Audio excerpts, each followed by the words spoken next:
راہے زندگی، راہے زندگی، راہے زندگی، راہے زندگی، راہے زندگی، راہے زندگی۔ زندگی کے نشیب و فراز میں محبت کے احساس سے تازہ دم ہونے کے لیے پروگرام سنیے راہ زندگی۔ ہوا کے دوش پہ آپ سب کی سماعتوں کی نظر جوشوا کا سلام۔ امید کرتا ہوں کہ آپ سبھی خیر و عافیت سے ہیں، اپنے اپنے کام خوب اچھے سے سر انجام دے رہے ہیں۔ میری دعا ہے کہ آپ سدا خوش رہیں، سدا سلامت رہیں، خداوند تعالیٰ آپ کو ہمیشہ خوش رکھے اور آپ کے کام میں بہت ترقی عطا فرمائے، آمین۔ جناب والا کہتے ہیں کہ ایک کامیاب اور عقل مند یا صاحب حکمت شخص وہ ہے جو موقع کی مناسبت سے اپنا رویہ اختیار کرے۔ مثال کے طور پہ جب ہم اپنے گھر میں ہیں، گھر میں بچے ہیں، گھر میں دیگر خاندان کے افراد ہیں، وہاں پر ہم نے سونا ہے، اٹھنا بیٹھنا ہے، ہم نے بولنا چالنا ہے، کھانا پینا ہے، تو وہاں پر ہمیں کس طرح سے ہونا ہے، چونکہ ہمارے بچے بھی ہیں اور وہ ہمیں ہی دیکھ کر نمونہ پکڑ رہے ہیں۔ اسی طرح سے جب ہم دفتر میں ہیں تو وہاں پر پھر ہمارا رویہ کیسا ہونا چاہیے، ہماری زبان کیسی ہونی چاہیے، بول چال کیسا ہونا چاہیے، لباس کیسا ہونا چاہیے۔ اسی طرح سے کبھی کبھی ہمیں اتفاق ہوتا ہے کہ ہم اپنے رشتہ داروں کے گھر جاتے ہیں اور وہاں پر ہمیں 1-2 دن رہنا پڑتا ہے، تب ہم نے کس طرح سے رہنا ہے۔ کبھی ہمیں باہر کے ملک جانے کا اتفاق ہوتا ہے یا دور کسی شہر میں جانے کا اتفاق ہوتا ہے روزگار کے سلسلے میں، وہاں پر پھر ہم اپنے کسی رشتہ دار سے رہائش کے لیے درخواست کرتے ہیں اور ان کے گھر میں ہم رہنا شروع کر دیتے ہیں، تب ہمارا رویہ کیسا ہونا چاہیے۔ اسی کے ساتھ ساتھ کبھی کبھار ہم کچھ دوست ملتے ہیں اور آپس میں رفاقت شراکت کرتے ہیں اور وہاں پر ہم 3 یا 4 دن یا 5 دن اکٹھے گزارتے ہیں، تب ہمارا رویہ کیسا ہونا چاہیے۔ وہاں پر ہمیں یہ دیکھنا ہے کہ ہمیں ایک دوسرے کا احساس کرنا ہے۔ ہم وہاں پر صرف اپنی ذات کو لے کر نہیں گئے، ہم صرف اسی لیے نہیں گئے ہیں کہ سب میری بات کی طرف توجہ دیں، باقی کسی کی نہ سنیں۔ ہم ایک دوسرے کے ساتھ باہم تعاون کریں۔ ہم دیکھیں ہمارے کسی بھائی کو کوئی تکلیف تو نہیں، ہمارا کوئی بھائی پریشان تو نہیں ہے، کھانے کی باری آ جاتی ہے، ضرور ایک دوسرے کا احساس کریں۔ ہم دیکھیں جب ہم کھانے کے لیے بیٹھے ہیں تو کوشش کریں کہ ایک جو ٹرے ہمارے سامنے رکھا گیا ہے اگر 5 لوگوں کے لیے ہے تو اس طرح سے اپنی پلیٹ میں ڈالیں کہ جتنا کھانا ہے وہ 5 لوگوں میں برابر تقسیم ہو جائے۔ اسی طرح سے اپنی تیاری کرنے کا وقت آتا ہے، کچھ ایسی چیزیں ہیں جو ہم سبھی نے مشترکہ استعمال کرنی ہے۔ استری ہے، واش رومز ہیں اور اسی کے ساتھ ساتھ صابن ہے، شیمپو ہے، کچھ اور اس طرح کی دیگر چیزیں ہیں۔ ہم ضرور ایک دوسرے کا احساس کریں، جس طرح سے کلام مقدس میں لکھا ہے کہ تم میں سے ہر کوئی ایک دوسرے کو اپنے سے بہتر جانے۔ جب ہم اس بات پر عمل کریں گے تو جذبہ انسانیت پروان چڑھے گا، محبت بڑھے گی، خدا خوش ہوگا اور ہماری زندگی میں بہتری آئے گی۔ پروگرام میں آگے بڑھیں گے، سنیں گے سلسلہ تلاوت کلام پاک۔ میرے خدا، جو عجیب کام تو نے کیے اور تیرے خیال جو ہماری طرف ہیں وہ بہت سے ہیں، میں ان کو تیرے حضور ترتیب نہیں دے سکتا۔ اگر میں ان کا ذکر اور بیان کرنا چاہوں تو وہ شمار سے باہر ہیں۔ قربانی اور نذر کو تو پسند نہیں کرتا۔ تو نے میرے کان کھول دیے، سوختنی قربانی اور خطا کی قربانی تو نے طلب نہیں کی۔ تب میں نے کہا، دیکھ میں آیا ہوں، کتاب کے طومار میں میری بابت لکھا۔ سن رہے تھے سلسلہ تلاوت کلام پاک۔ ہم خدا کی شکر گزاری کرتے ہیں اس کے زندہ پاک کلام کے لیے، اور ابھی میں شامل کروں گا حسب معمول آپ کی طرف سے بھیجے گئے میسیجز اور خطوط۔ اس وقت میرے سامنے میسیج ہے ڈاکٹر ذیشان سیف الملوک صاحب کا، جن کا تعلق ہے آواز ریڈیو لسنرز کلب ساہیوال سے۔ آپ لکھتے ہیں سلام PCRM ٹیم جناب آکاش ایمینول صاحب اور امجد رشید صاحب، خداوند تعالیٰ کے فضل سے میں ٹھیک ہوں کیونکہ 3 دن پہلے میرا ایک آپریشن ہوا اور ابھی میں گھر میں ہوں، خداوند کا شکر ادا کرتا ہوں۔ ذیشان بھائی خدا کا شکر ہو آپ کی صحت کے لیے، ہم آپ کے لیے ہمیشہ دعا گو ہیں۔ مناسب وقت پر شاید ہمیں پتہ نہیں چل پایا، وگرنہ ہماری ضرورت ہوتی تو جناب آپ ہمیں یاد کرتے تو ہم آپ کے پاس چلے آتے۔ ہم آپ سے بہت محبت کرتے ہیں، آپ ہمارے بڑے پیارے بھائی ہیں۔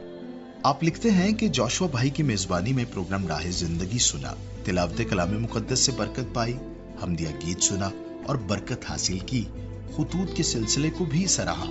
بھائی نے بات کی کہ ہم قدرتی چیزوں کو پس پردہ رکھتے ہیں اور بناوٹ کو آگے رکھ کر اپنی صحت پر بھی کمپرومائز کر رہے ہیں۔ گیت سن کر اچھا لگا، بہت بہت شکریہ پیارے بھائی ڈاکٹر ذیشان سیف الملوک صاحب۔ خط موصول ہوا ہے Sutlej radio listeners club, Baloch radio listeners club اور عالمی لسنرز متحدہ تنظیم آف پاکستان سے۔ ہمارے دوست ہیں عبد الغفور کیسر صاحب، طاہر منیر طاہر صاحب، غلام سرور بلوچ صاحب، چودھری فہیم نور صاحب اور امجد خان۔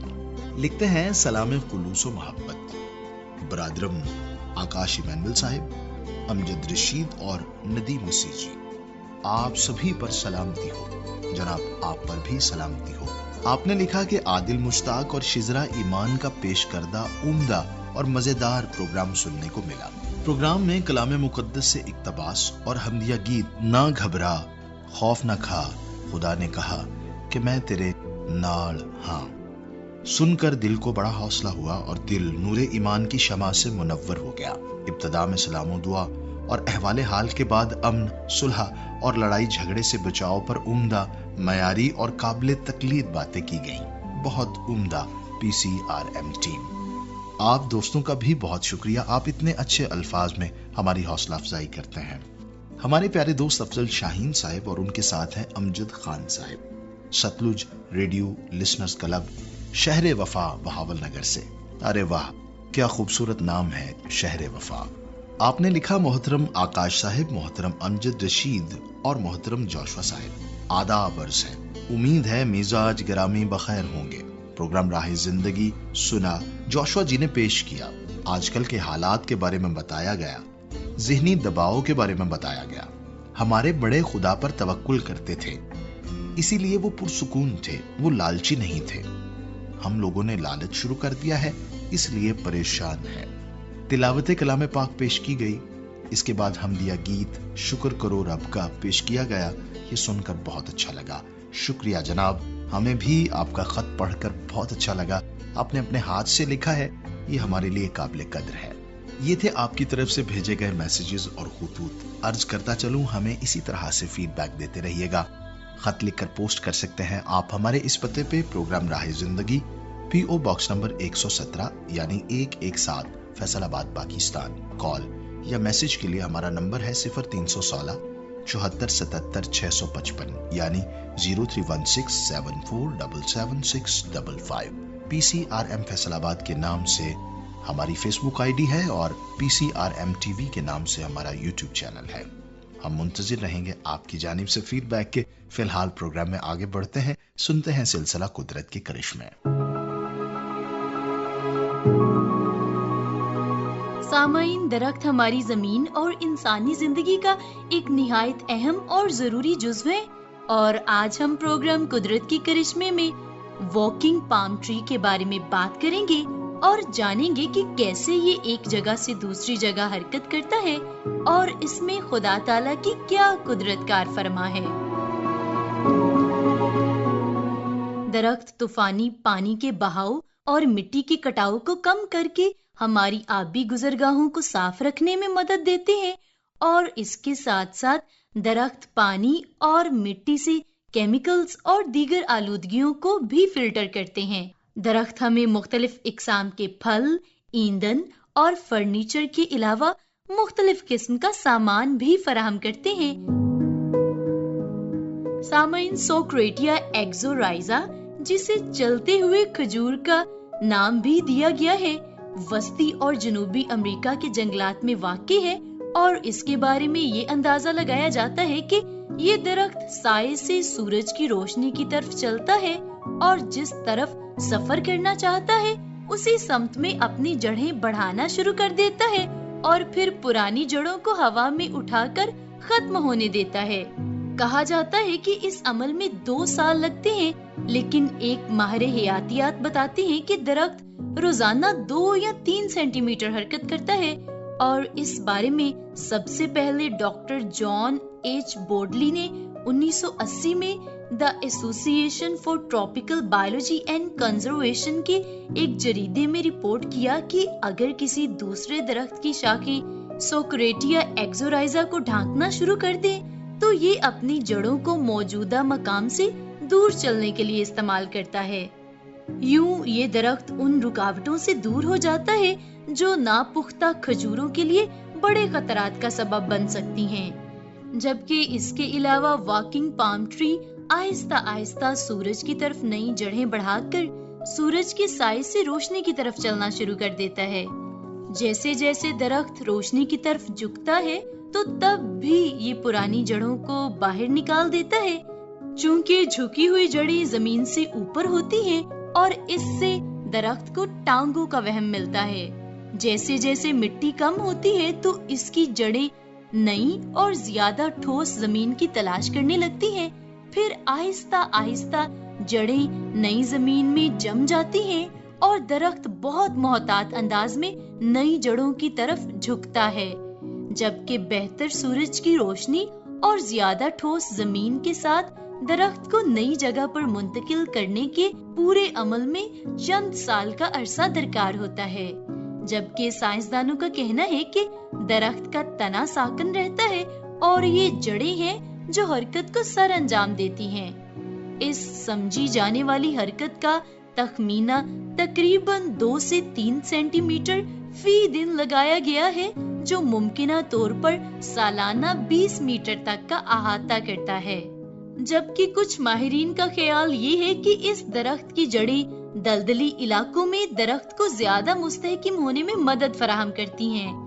اس کے برعکس دوسرے لوگ تجویز کرتے ہیں کہ جمی ہوئی جڑیں تنے کے سائز میں اضافہ کیے بغیر اسے روشنی تک پہنچنے کے لیے لمبا ہونے دیتی ہیں، اور اس طرح دیگر کھجوروں کے مقابلے زیر زمین جڑوں میں بایو ماس کی کم مقدار استعمال ہوتی ہے، جو حیاتیات کے ماہرین اور سیاحوں کو اپنی حرکت کرنے کی انوکھی صلاحیت سے مسحور کرتا ہے۔ کوئٹو سے 100 کلومیٹر کے فاصلے پر بایوسفیئر ریزرو میں یہ پیدل چلنے والا درخت برساتی جنگل کی متحرک ماحولیات کی ایک دلکش نشان کے طور پر موجود ہے۔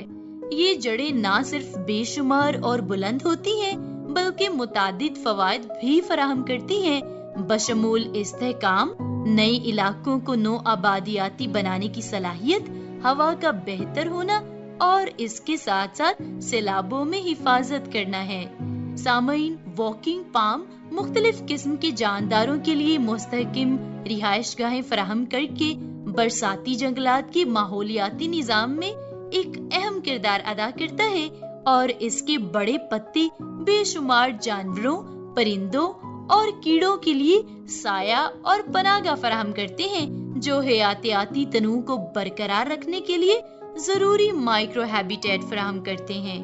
جبکہ رہائش کی فراہمی کے علاوہ واکنگ پام ٹری زمین کی تزئین کی سالمیت کو برقرار رکھنے میں مدد کرتا ہے اور غذائی اجزاء کی سائیکلنگ میں معاونت کرتا ہے، جو ماحولیاتی نظام کی مجموعی پیداواریت کے لیے بہت ضروری ہے۔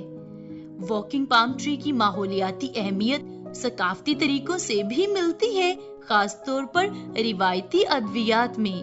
مقامی کمیونٹیز بخار اور ملیریا سے لے کر سانپ کے کاٹنے تک مختلف بیماریوں کے علاج کے لیے سوکریٹیا ایکزورائزا کی چھال کا استعمال کرتی ہیں، جو ماحولیاتی اور انسانی صحت دونوں میں درخت کے بہترین کردار کو ظاہر کرتی ہیں۔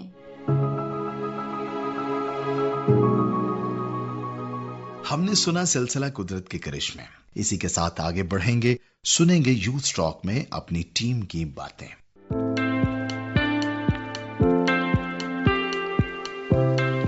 جی پیارے سامعین، امید ہے کہ آپ سب خیریت سے ہیں اور خوب اچھے سے آپ کا وقت گزر رہا ہے. آج ہم PCRM کے اسٹوڈیوز میں یوتھ ٹاک کے اس پروگرام میں آپ کو ویلکم کہتے ہیں, اور آج ہم مڈ لائف کرائسس یا 40 سال کے بعد جو زندگی ہوتی ہے ایک انسان کی, اس کے بارے میں ہم ڈسکس کریں گے. اور فائقہ ہے ہمارے ساتھ, تو میں ان سے درخواست کرتا ہوں کہ وہ اس کے بارے میں ہمیں بتائیں. جی, تو آج کا ہمارا ٹاپک ہے لائف آفٹر 40. آپ زندگی میں کسی بھی مسئلے کا شکار ہیں تو اس کا ایک ہی حل ہے, چینج یور مائنڈ. اپنے مائنڈ کو چینج کریں, اپنی سوچ کو بدلیں, تاکہ آپ ایک اسٹریس فری لائف جو ہے اس کو جی سکیں.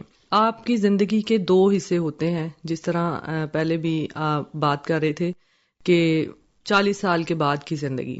ایک آپ کی لائف کا حصہ ہوتا ہے آپ کی پیدائش سے لے کے 40 سال تک, اور دوسرا حصہ ہوتا ہے 40 سال سے لے کے آپ کے مرنے تک. یہ 2 فیز جو ہیں انسان کی زندگی میں ہوتے ہیں, اور دوسرا فیز جو ہے وہ بہت ہی امپورٹنٹ ہوتا ہے, کیونکہ اس نے بہت ساری زندگی جی لی ہوتی ہے, اس نے بہت ساری اچیومنٹس جو ہے وہ ان کو حاصل کر لیا ہوتا ہے, اور اس سٹیج میں آ کر وہ تھوڑا لاغر اور کمزور ہو جاتا ہے, تھوڑا بڑھاپے کی طرف جا رہا ہوتا ہے. تو انسان جو ہے وہ پرسنلی اپنے آپ کو تھوڑا ولنریبل جو ہے وہ فیل کرنے لگ جاتا ہے, کہ بیماری اس پر جلدی حملہ کر لیتی ہے, اور وہ مایوس ہو جاتا ہے, وہ پریشان ہو جاتا ہے, جبکہ ایسا نہیں ہونا چاہیے. پاکستان جیسی کنٹری میں رہتے ہوئے یہ کانسیپٹ جو ہے ہمارے ہر ایک کے اندر پایا جاتا ہے کہ آفٹر 40 جو ہے انسان بوڑھا ہو جاتا ہے, اور وہ اس طرح پرفارم نہیں کر پاتا اپنی لائف کے میدان میں, اپنی زندگی کے میدان میں, جس طرح ایک نوجوان بندہ کر پاتا ہے, جبکہ ایسا بالکل نہیں ہونا چاہیے. ویسٹ میں ہم دیکھیں تو وہاں پر بہت سارے اس طرح کے کلاسز رکھی جاتی ہیں, ریولیوشنری کورسز کرائے جاتے ہیں, جن میں جو +40 لوگ ہوتے ہیں وہ آتے ہیں, اور ان کو ٹریننگز دی جاتی ہیں کہ کس طرح آپ نے 40 سال کے بعد جو ہے وہ اپنی زندگی کو گزارنا ہے. یہ ساری بات ہے سوچنے کی, سوچ پہ منحصر ہے کہ کس طرح سے کچھ لوگوں کو غیر ضروری تصور کر لیا جاتا ہے, کچھ لوگوں کو سمجھا جاتا ہے کہ وہ زندگی کے بہت اچھے حصے میں ہیں, اور کچھ کے بارے میں یہ خیال کیا جاتا ہے کہ ان کی زندگی جو ہے اب ڈکلائن پہ ہے, یا وہ زندگی کے اتنے اچھے حصے میں نہیں ہے. سوچ پہ ڈیپینڈ کرتا ہے, لیکن کوئی کچھ بھی سوچے, ہمیں اپنے بارے میں اچھا اور پازیٹیو سوچنا چاہیے, کیونکہ جب ہم خود ہی اچھا نہیں سوچیں گے تو پھر ہم کبھی بھی اچھا محسوس نہیں کریں گے. لیکن اگر ہم اچھا سوچیں گے تو پھر ہم اچھا محسوس کریں گے, اور ہماری زندگی ڈیپینڈ کرتی ہے ہماری سوچ پہ ہم سوچتے کیا ہیں. جی, اپنے مائنڈ کو چینج کر لیں گے تو زندگی سہل ہو جائے گی, زندگی آسان ہو جائے گی. اس طرح ہم بات کر رہے تھے کہ 40 سال کے بعد کی زندگی جو ہے وہ بیماریوں سے گھری ہوئی ہوتی ہے, یا اکثر لوگ کمزور محسوس کرتے ہیں, یا اس طرح اسٹرانگ محسوس نہیں کرتے جس طرح نوجوانی میں ہوتا ہے. لیکن 40 سال کی پہلے کی زندگی پہ اگر ہم غور کریں تو انسان 40 سال کے پہلے کی زندگی میں بہت زیادہ محنت کرتا ہے. وہ اسکول جاتا ہے, وہ کالج جاتا ہے, یونیورسٹی جاتا ہے, پھر وہ اپنا کام کاج شروع کرتا ہے, کچھ لوگ کاروبار شروع کرتے ہیں, کچھ لوگ جابس کرتے ہیں, تو بہت زیادہ محنت کرتے ہیں, اور لوگ بزی رہتے ہیں. اور وہ فیز ایسا فیز ہوتا ہے کہ اس میں آپ جلدی بیماریوں کا شکار نہیں ہوتے, آپ شوگر کی دوائی نہیں کھاتے, آپ بلڈ پریشر کی دوائی نہیں کھاتے, آپ کولیسٹرول کی دوائی نہیں کھاتے, اور آپ بہتر طور پہ ایکسرسائز کر سکتے ہیں, آپ دوڑ سکتے ہیں, آپ چھلانگیں لگا سکتے ہیں. جبکہ آفٹر 40 یہ ہوتا ہے کہ آپ کی صحت اس طرح جو ہے وہ نہیں رہتی, یا آپ اس طرح مضبوط یا تندرست نہیں رہتے. اس کی وجہ سے آپ اس طرح کی ہیوی ایکسرسائزز نہیں کر سکتے, آپ زیادہ واک نہیں کر سکتے. آفٹر 40 یہ ہوتا ہے کہ اکثر تو لوگ شوگر پیشنٹس ہو جاتے ہیں, یا بلڈ پریشر کے مریض ہو جاتے ہیں, یا پھر ان کو ہارٹ کے مسئلے شروع ہو جاتے ہیں. کیونکہ جب ہم اپنی زندگی کو 40 سال سے پہلے کی زندگی کو اچھے سے نہیں گزارتے تو تبھی آگے جا کر یہ مشکلات کا سامنا ہمیں کرنا پڑتا ہے. تو آفٹر 40 یہ بھی کہا جاتا ہے کہ ہماری زندگی کا گولڈن پیریڈ ہوتا ہے, کیونکہ تب ہم نے بہت ساری چیزوں کو اچیو کر لیا ہوتا ہے. کیونکہ جب ہم بہت ینگ ہوتے ہیں تو عموماً ہمارے پاس اتنا سب کچھ نہیں ہوتا جتنا ہمارے پاس بڑھاپے میں آ جاتا ہے. ان کیس اگر ہم نے محنت کی ہو تو پھر مطلب ہمارا بڑھاپا جو ہے وہ سیکیور ہو جاتا ہے. لیکن کچھ چیزیں گین کرنے کے ساتھ ساتھ ہم بہت ساری چیزوں کو گوا بھی بیٹھتے ہیں. ہمیں یہ افسوس ہوتا ہے کہ ہم نے اپنی جوانی میں بہت زیادہ محنت کی, اور آگے آ کر ہمارے پاس بہت ساری چیزیں تو ہیں, لیکن ان کو انجوائے کرنے کے لیے یا ان کے ساتھ ہمیں بہت زیادہ کہہ سکتے ہیں کہ اندر باہر ہم نہیں آ جا سکتے. جس طرح ایک نوجوان بندہ جو ہے وہ بائک پہ بہت لمبا سفر بھی کر سکتا ہے, وہ لاہور سے گجرانوالہ بھی جا سکتا ہے. ایون دین کئی لوگ میں نے ایسے بھی دیکھے ہیں کہ وہ کراچی کا سفر بھی کر لیتے ہیں اپنی گاڑی میں یا اپنی ہی بائک پہ, مطلب تھوڑا تھوڑا سٹے لے کر. تو جب ہم بوڑھے ہو جاتے ہیں تو ہم اس طرح کے ایڈونچرز جو ہیں وہ نہیں کر سکتے. میں یہ سمجھتا ہوں کہ یہ کہنا درست نہیں کہ ہم نہیں کر سکتے. جی یہ سارا جیسے ہم نے پہلے بات کی کہ ہماری سوچ پہ ڈپینڈ کرتا ہے. اگر لوگ ہمیں یہ کہتے ہیں اور ہم اس چیز کو بائے کر لیتے ہیں, لے لیتے ہیں, تو پھر ہم اپنے ساتھ زیادتی کرتے ہیں. اور ہم یہ ٹاپک بڑا انٹرسٹنگ ہے لیکن ہمارا پروگرام کا ٹائم جو ہے وہ ختم ہو رہا ہے. سو ہم اس بڑے زبردست اور بڑے امپورٹنٹ ٹاپک کو نیکسٹ پروگرام میں آگے لے کر چلیں گے. ابھی اپنے سامعین سے اجازت چاہتے ہیں. سامعین ہمیں نیکسٹ ایپیسوڈ تک اجازت دیجیے, اور مجھے یقین ہے کہ آپ کو نیکسٹ ایپیسوڈ کا انتظار رہے گا تاکہ آپ اس مڈ ایج کرائسس کے بارے میں ہمارے ساتھ مل کے سیکھیں. ہمیں اجازت دیجیے. خدا حافظ. ہم نے سنا سلسلہ یوتھ ٹاک, اور بڑی دلچسپ بات ہم نے پروگرام کے آغاز میں کی تھی جو کہ بہت ہی اہم بھی ہے کہ ہمیں اپنے رویے کو حالات کے مطابق ڈھالنا ہے. ہم بات کر رہے تھے کہ جب ہم سب مل جل کر رہ رہے ہیں, ہم مختلف خاندانوں سے ہیں لیکن ہمارے تعلقات ہیں, ہم اچھے دوست ہیں, اچھے بھائی ہیں, تو ہمیں کس طرح سے رہنا ہے. جو 3 یا 4 دن کے لیے ہمارا وقت ہے اس میں ہم ضرور دیکھیں کہ اس وقت کو ایسا یادگار بنائیں کہ یہ اگلی مرتبہ جمع ہونے تک یہ ہماری یادوں میں رس کھولتا رہے. ہم اچھی یادیں لے کر یہاں سے لوٹیں. نظام قدرت ہے, ہمیں نہیں پتا کہ ہم اگلے سال کہاں ہوں گے, کس جگہ پر ہوں گے, لیکن موجودہ رفاقت کو ایسا یادگار بنائیں کہ وہ ہمیشہ ہمارے لیے مثال بن جائے. اور اس سب کچھ میں ہم ہمیشہ خدا کو مد نظر رکھیں. ہم ایک دوسرے کو خوش کریں گے, ہمارے دوست ہم سے خوش ہوں گے, ہمارے بھائی ہم سے خوش ہوں گے, تو ہمارا رب, ہمارا خدا ہم سے خوش ہوگا. وہ ہم سے خوش ہوگا تو ہمیں برکتیں عنایت فرمائے گا. اور سب سے بڑی بات, ہماری سنگت گہری ہوگی, رفاقت گہری ہوگی, اور ہمارا رشتہ اور مضبوط ہوگا. آئیے دعا کریں. خدائے قادر مطلق, میں تیری منت کرتا ہوں ہمارے سبھی لسنرز پر اپنی برکت نازل فرما. اگر کوئی پریشان ہے تو اس کی پریشانی جاتی رہے. کسی کے گھر میں جھگڑا ہے تو وہ جھگڑا بھی ختم ہو جائے. اگر کوئی بیمار ہے تو اس کی بیماری جاتی رہے. کاروباری لحاظ سے کوئی پریشان ہے تو اس کا کاروبار چمک اٹھے. سب کو زندگی, صحت اور تندرستی عطا فرما. خداوند یسوع مسیح کے نام سے آمین. اپنا بہت خیال رکھیے گا. اجازت دیجیے اپنے ہوسٹ جوشوا کو. خدا حافظ.